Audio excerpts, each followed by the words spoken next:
So when it comes to front-end development, then hands down, React is one of the most famous and most used front-end library out there. And ऐसा मैं नहीं कह रहा हूँ, ऐसा हम यहाँ पे Stack Overflow के पॉपुलैरिटी चार्ट में देख भी सकते हैं कि सबसे ज्यादा जो यूज्ड फ्रेमवर्क है वो React है, वो पॉपुलैरिटी चार्ट पे कहाँ लाए करता है, और बाकी सारी जो है वो कहाँ लाए करते हैं. So starting today, we are going to start a series on React hooks, and we are going to understand all the important hooks one by one, like use state, use effect, use context, use ref, use reducer, use memo and many more hooks like use callback, custom hooks. इन सब के बारे में हम one by one बात करेंगे. So let's get started with this video series, and I hope इस video में आप सीरीज में आपको बहुत कुछ सीखने को मिलेगा एंड आपके React के hooks से रिलेटेड जितने भी कॉन्सेप्ट होंगे सारे क्लियर हो जाएंगे. So with that said, let's get started. So first let's talk about what are hooks. So simply definition ChatGPT के हिसाब से React hooks की ये है. React hooks are special functions that let you hook into the React feature without writing a class. So basically simple भाषा में समझाऊं तो React hooks कुछ नहीं होता, सिंपल फंक्शंस होते हैं जिनको कॉल करके आप React के जो अंदर के फंक्शंस होते हैं उनको कॉल कर सकते हो, अंदर के फीचर्स बेसिकली जो होते हैं उन्हें एक्सेस कर सकते हो बिना कोई कस्टम क्लास लिखे हुए. जैसे कि React के हुक्स को यूज करके आप React की स्टेट चेंज कर सकते हो, साइड इफेक्ट परफॉर्म कर सकते हो, कैशिंग कर सकते हो, आप HTML कंपोनेंट को माउंट कर सकते हो, अनमाउंट कर सकते हो. ये सब जो आपके साइड के फंक्शंस होते हैं या फीचर्स होते हैं इनको परफॉर्म कर सकते हो आप React को हुक्स को यूज करके. तो सिंपल होते हैं फंक्शंस ही हैं, बस ये आपको React के अंदर कुछ चीजें परफॉर्म करने का एबिलिटी देते हैं. So these are simple definition और simply what hooks are, and they were introduce in React 16.8. तो React 16.8 से पहले React में क्लास बेस्ड कंपोनेंट का कॉन्सेप्ट था एंड वहां पे आप हुक्स यूज नहीं कर सकते थे. स्टेट्स एंड इफेक्ट्स का कॉन्सेप्ट वहां भी होता था बट वहां हुक्स नहीं थे. हुक्स इंट्रोड्यूस हुए थे 16.8 में एंड फंक्शनल कंपोनेंट के साथ. Now if we talk about some important points to remember about hooks is number 1, only present in functional component. जैसे मैंने बताया React के जो हुक्स का कॉन्सेप्ट है ये 16.8 में इंट्रोड्यूस हुआ था फंक्शनल कंपोनेंट के साथ. तो React के अगर आप क्लास बेस्ड कंपोनेंट के कोड बेस पे वर्क करते हो जो कि बहुत पुराना हो चुका है, देन उसके अंदर हुक्स का कॉन्सेप्ट एक्सिस्ट नहीं करता है, वहां पे हुक्स आपके नहीं चलेंगे. हुक्स सिर्फ फंक्शनल कंपोनेंट में चलते हैं. Point number 2 is should be called at top level. So जो React के हुक्स होते हैं वो हमेशा टॉप लेवल पे कॉल होने चाहिए. उनको आप कभी भी कंडीशनली कॉल नहीं कर सकते. यू कांट डू लाइक कि आपने एक हुक लिख दिया एंड उसको आप किसी इफ एल्स या स्विच स्टेटमेंट के अंदर कॉल कर रहे हो तो ये परफॉर्म नहीं होता है. वहां पे React आपको एरर थ्रो कर देगा. ये मैं आपको अभी करके भी दिखाऊंगा. And third point two remember is should be called inside a component. तो जो React के हुक्स होते हैं वो हमेशा React के जो फंक्शनल कंपोनेंट का कोड है उसके अंदर कॉल होते हैं, आप उसको बाहर कॉल नहीं कर सकते हो. सो ये 3 इंपॉर्टेंट पॉइंट्स है जो आपको हमेशा याद रखने हैं React के हुक्स के बारे में. एंड ये थी React के हुक की basic definition. So with that React का बेसिक हुक्स का जो डेफिनेशन था, इंपॉर्टेंट पॉइंट्स था, हमने कवर कर लिए. Now let's start with our first hook, that is use state hook. So हमारे पास यहाँ पे बेसिक एक कोड बेस है. ये मैंने यहाँ पे वीट का प्रोजेक्ट सेटअप कर रखा है. Normal npm wheat create wheat app करके कमांड होती है, उसको चला देना. मैं नीचे यहाँ पे डाल दूंगा क्या कमांड होती है, वो डाल चला देना एंड आपका वीट का प्रोजेक्ट सेटअप हो जाएगा. इसके ऊपर मैं वीडियो बना चुका हूँ, आई बटन लिंक कर दूंगा, जाके चेकआउट कर देना. ठीक है. तो यहाँ पे सिंपल एक वीट का प्रोजेक्ट है, साइड में उसका डिस्प्ले दिख रहा है कि कैसे वो प्रोजेक्ट दिखेगा. कुछ नहीं है प्रोजेक्ट के अंदर, सिर्फ एक आपका H1 है जिसके अंदर लिखा है द काउंट इज. काउंट के आगे कुछ भी नहीं है, खाली है. एंड 2 बटन है, एक आपका इंक्रीमेंट का, एक आपका डिक्रीमेंट का. सो अगर मैं यहाँ पे इंक्रीमेंट बटन पे क्लिक करता हूँ, यूल सी इंक्रीमेंट वाला फंक्शन कॉल हो रहा है, console.log इंक्रीमेंट प्रिंट हो रहा है. माइनस करता हूँ तो console.log डिक्रीमेंट कॉल हो रहा है. As simple as that. ठीक है. तो ये हमारा सिंपल सा HTML कंपोनेंट है. नाउ सबसे पहले जो मैंने यहाँ पे 3 पॉइंट बताए थे इनको मैं आपको करके दिखाता हूँ, what I meant by those point.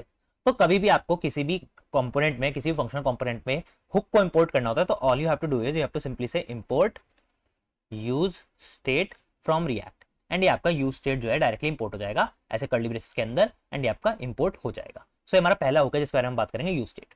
Now हमारे जो पॉइंट्स थे, इंपॉर्टेंट पॉइंट्स में पहला था only used, only present in functional component. तो ये तो फंक्शनल कंपोनेंट है, ये तो इसके अंदर ही चली जाएगा, तो इसको हम यहाँ पे डिस्कस नहीं कर सकते. ठीक है. सेकंड है should be called at top level. Okay.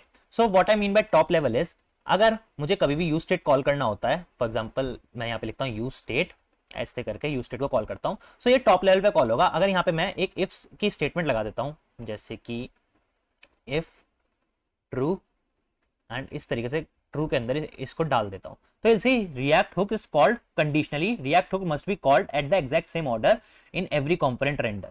तो यहाँ पे आपको एरर आ गया कि जो React का हुक है वो कंडीशनली कॉल हो रहा है and this is not allowed. जो आपका हुक्स है वो टॉप लेवल पे कॉल होने चाहिए. सो इसलिए हमेशा ध्यान रखो React के जो हुक होते हैं वो हमेशा टॉप लेवल पे कॉल होते हैं, कंडीशनली कॉल नहीं हो सकते. ये हमारा पॉइंट था to remember, point number 2. Second third point था should be called inside a component. तो दैट इज फॉर श्योर ये जो हमारा कंपोनेंट है ऐप वाला, इसके अंदर ही हमारा रिएक्ट का हुक कॉल हो सकता है, इसके बाहर कॉल नहीं हो सकता। एंड ये भी मैं आपको शो कर देता हूँ, जैसे ही मैं इसको इसके बाहर डालूंगा you'll see एरर आ गया, can not be called at top level, React hook must be called in a React function component and or a custom React hook function. तो कस्टम रिएक्ट हुक फंक्शन क्या होता है ये मैं आपको बाद में बताऊंगा, फिलहाल के लिए ध्यान रखो हुक्स जो होते हैं हमेशा फंक्शनल कंपोनेंट के अंदर कॉल होते हैं। सो हमारे दो इंपॉर्टेंट पॉइंट्स थे। नाउ अगर हम यूज स्टेट हुक की बात करें तो यूज स्टेट हुक जो होता है ये क्यों यूज होता है? So basically use state hook का यूज होता है जो आपके रिएक्ट के कंपोनेंट की स्टेट्स हैं उनको रेंडर करने के लिए एंड उनको मेंटेन करने के लिए। सो जैसे कि रिएक्ट का जो मेन पिन पॉइंट होता है वो ये होता है कि अगर मैं यहाँ पे प्लस करता हूँ या माइनस करता हूँ तो इसके आगे फॉर एग्जांपल काउंट के आगे मेरा यहाँ पे एक मैं वेरिएबल लिखता हूँ, ठीक है, const I will say my number is equals to initially number 0 है, ठीक है। अब अगर मैं कहता हूँ कि जब भी मेरा इंक्रीमेंट हो रहा है तो मैं यहाँ पे एक ऐसे करके फंक्शन बना देता हूँ एंड मैं कहता हूँ जब भी मेरा इंक्रीमेंट हो रहा है सो नंबर को प्लस प्लस कर दो and number is a constant, okay constant है तो इसको लेट से कर देते हैं, ठीक है। एंड जब भी मेरा ये डिक्रीमेंट हो रहा है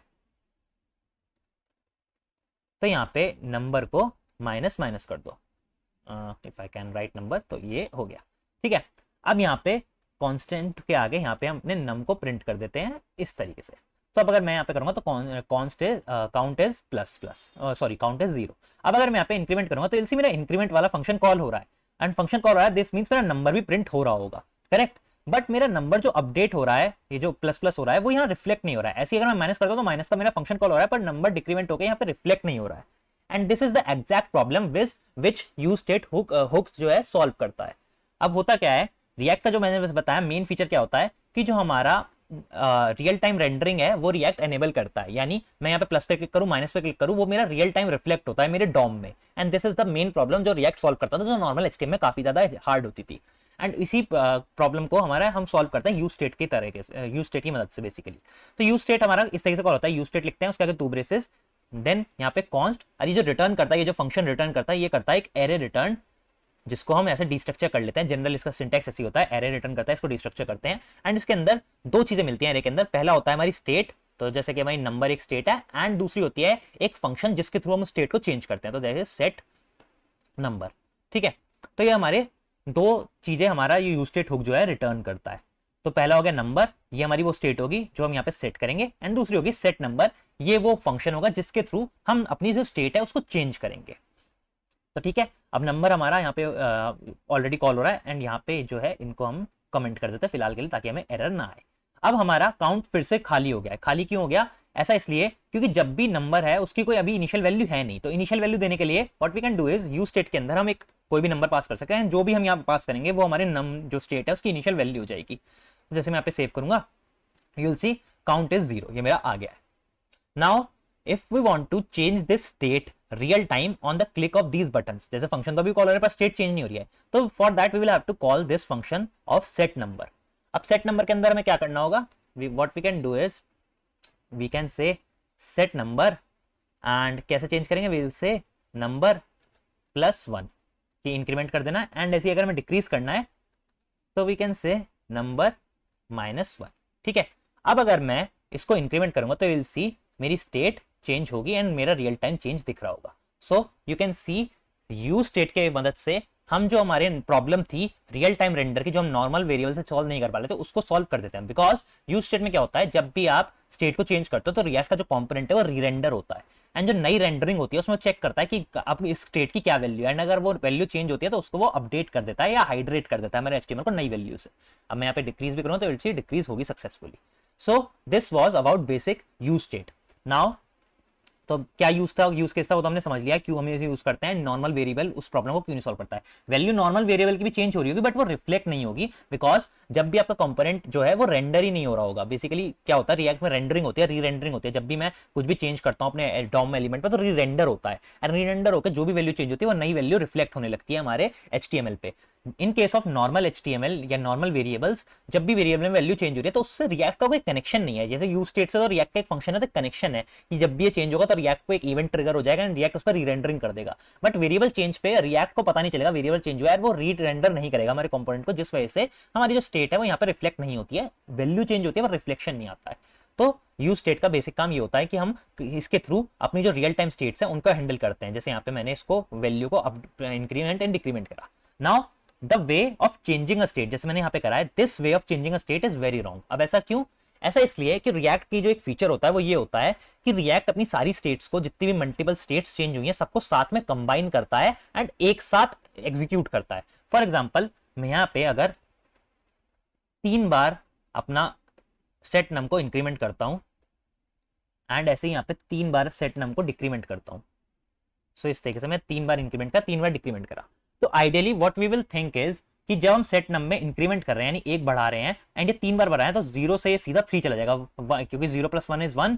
यहाँ पे ये बनेगा, इस वाली सेट से बनेगा ये, इफ आई कैन राइट 1, यहाँ वाले से बनेगा 1 का 2 एंड यहाँ वाले से बन जाएगा 2 का 3। करेक्ट?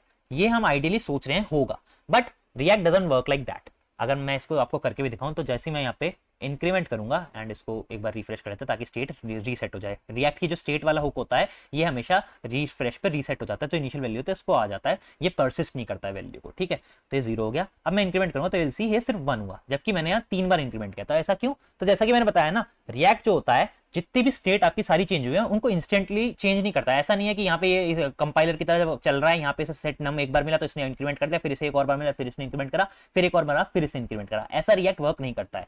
रिएक्ट क्या करता है, सारी स्टेट्स को एक साथ कंबाइन करेगा एंड देन उनको इंक्रीमेंट कर देता है एक ही साथ। ठीक है, तो यहाँ पे तीनों एक साथ कॉल हो रहे हैं, तीनों को कंबाइन करके तीनों को एक ही बार में अपडेट मार देगा। अब जब ये तीनों कंबाइन होकर अपडेट हो रही है, तो तीनों की जो इनिशियल वैल्यू है वो डिपेंड कर रही है न्यूम पे, जो कि इनिशियली 0 है। तो 0 + 1 यहाँ पे 1 हुआ, यहाँ पे भी न्यूम 0 था तो 0 + 1 1 ही रहा, एंड यहाँ पे भी 0 था तो 0 + 1 1 ही रहा। दैट्स वाई एक इंक्रीमेंट में ये सिर्फ एक बार बढ़ रहा है, जो इसकी पिछली वैल्यू थी न्यूम की, उसमें एक ऐड करके उसको इंक्रीमेंट कर देता है। Now the way in which या via which we can solve this problem is via updating the state with the correct approach. So देखो यहाँ पे हमने क्या करा, सेट नेम के अंदर जो नम था, सेट नम के अंदर जो नम की करंट वैल्यू थी उसको इंक्रीमेंट करके डाल दिया। बट आइडियली अगर आप कभी भी स्टेट अपडेट कर रहे हो, देन आपको डायरेक्टली जो भी वैल्यू यहाँ देनी होती है, जो भी वैल्यू पे बेसिकली स्टेट को अपडेट करना होता है, डायरेक्टली प्रेजेंट नहीं करनी होती। फॉर एग्जांपल अगर मैं यहाँ पे प्लस की जगह यहाँ पे कोई भी वैल्यू भी देता, फॉर एग्जांपल 10 भी देता, देन भी अगर मैं यहाँ पे प्लस करता तो ये सीधा 10 पे चली जाती। तो what basically I am saying is कि जब भी ये फंक्शन कॉल हो तो जो नम की वैल्यू है उसको जो भी मैं इसके अंदर पास कर रहा हूँ वो कर दो। तो यहाँ पे इसका प्रॉब्लम नहीं है कि यहाँ पे मैंने इंक्रीमेंट करा या +1 करा, +2 करा, जो भी यहाँ पे मैं पास करता हूँ उसको डायरेक्टली सेट कर देता हूँ, बेसिकली इस तरीके से। बट अगर आपकी कभी भी आपको जैसे इंक्रीमेंट करना है या कुछ ऐसा काम करना है जो आपकी प्रीवियस स्टेट पे डिपेंड करता है, जैसे हमारे केस में हमारी प्रीवियस स्टेट पे डिपेंड करता है कि अगला नंबर क्या बनेगा, तो जब भी आपको प्रीवियस स्टेट के बेसिस पे बेसिकली इंक्रीमेंटेशन या कुछ भी चेंज करना होता है, so in that case what you have to do is, आपको जो सेट नम या सेट वाला जो आपका सेट स्टेट वाला जो बेसिकली फंक्शन होता है, उसके अंदर आपको एक कॉल बैक पास करके स्टेट अपडेट करनी होती है। और ये कॉल बैक से जो भी चीज रिटर्न जाती है वो हमारी स्टेट बन जाती है। फॉर एग्जांपल मैं यहाँ पे 1 अगर डालता हूँ एंड यहाँ पे कॉल करता हूँ तो इलसी 1 बन गया। बट द थिंग इज यहाँ पे भी हमें अपनी प्रीवियस स्टेट का एक्सेस तो नहीं मिला, ऐसा नहीं है, यहाँ पे भी हमें प्रीवियस स्टेट का एक्सेस मिलता है। देखो जो एक कॉल बैक जाता है, बाय डिफॉल्ट रिएक्ट का जो सेट स्टेट वाला फंक्शन होता है वो इसके पेरीमीटर में हमारी प्रीवियस स्टेट हमें प्रेजेंट करके देता है। तो यहाँ पे प्री मैं लिख सकता हूँ एंड अगर मैं करूंगा console.log प्री एंड देन मैं इसको रिफ्रेश करके एक बार कॉल करूंगा तो विल सी यहाँ पे मुझे 0 देखने को मिला and 0 what was basically our previous state. And यहाँ पे अगर 0 की जगह मैं 10 कर देता हूँ एंड देन इसको सेव करता हूँ एंड इंक्रीमेंट करूँ तो विल सी 10 हमें देखने को मिला। So basically pre is our previous state, जो हमारा जो सेट स्टेट वाला फंक्शन जिस भी स्टेट को अपडेट कर रहा है उसकी जो प्रीवियस वैल्यू थी, उस स्टेट की जो प्रीवियस स्टेट है वो हमें यहाँ एज अ पेरीमीटर मिल जाती है। ठीक है, तो our work is very simple. Now what we can do is, इसको वापस 0 कर देता हूँ and what we can do is we can simply say return pre +1। तो इसके थ्रू क्या होगा, हमारी जो प्रीवियस वैल्यू होगी हमें उसका एक्सेस मिल गया एंड उसमें 1 इंक्रीमेंट करके हमने दे दिया। अब अगर मैं यहाँ पे इंक्रीमेंट करूंगा तो इसी मेरा जो इंक्रीमेंट का फंक्शन है वो बिल्कुल सही वर्क कर रहा है। एंड अगर इस केस में मैं 3 बार इसको कॉल करूंगा, तो जैसे अर्लियर प्रॉब्लम हो रही थी कि भाई एक ही बार अपडेट हो रहा था बिकॉज रिएक्ट कंबाइन कर देता है, अब ऐसी इशू नहीं आएगा। तो मैं पहले आपको करके दिखाऊंगा, देन आई विल एक्सप्लेन ऐसा क्यों नहीं हो रहा है। तो करा, देखो 3 बार अपडेट हुआ, देन अगेन 6 बन गया, तो यहाँ पे जो हमारा इशू था वो सॉल्व हो गया। अब ऐसा क्यों हुआ, ऐसा इसलिए कि जब ये सेट नम कॉल हुआ तो प्री क्या वैल्यू में था, प्री था 0, तो 0 + 1 इसने 1 बना दिया।